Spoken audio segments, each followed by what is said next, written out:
Good morning guys! Alam nyo, lahat na nangyayari sa Pilipinas, ang sinisisi, si Bongbong Marcos. Gaya na lang nung pagtaas ng gasolina, kasalanan doon ni Marcos.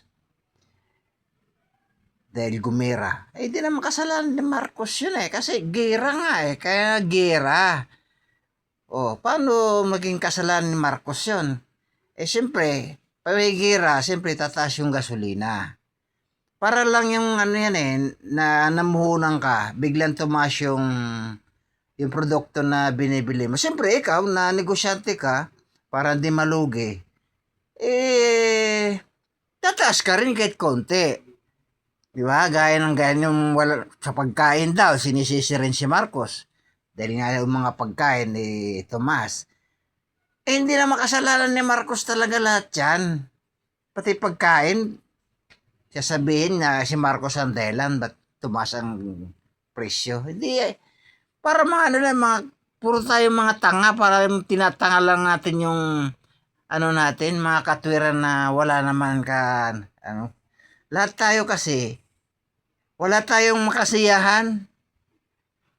Gaya ng basura, keso daw sa Baclaran, sa Paranaque, tambak daw ang basura. Hindi na makasalanan ni Marcos yung basura na inanod sa ilog. Kasalanan ng tao ang may gawa niyan. Tao ang may gawa dahil tayo, mga tamad tayo. Balat nga ng candy, tatapon lang natin dyan kung saan-saan. Di ba? Yung mga pinag-inuman natin ng mga plastic. Wala rin tayong disiplina. Kaya ang sinisisi natin, si Marcos, puro Marcos na lang. Hindi ba pwedeng tayo sisisihin ng gobyerno sa yung mga tao na walang disiplina? Gaya ng, gaya ng flood control. Flood control dahil nagkaroon ng baha. Hindi kasalanan ni Marcos yung flood control. Kasi ang tubig, wala nang malusutan ng tubig, puno na.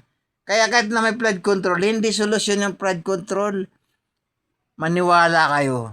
Ang may gawa niyan, tao rin dahil lang nangyayari yung climate change sa hindi yung mga tao, yung wala tayong malasakit sa kalikasan. Yun guys, salamat.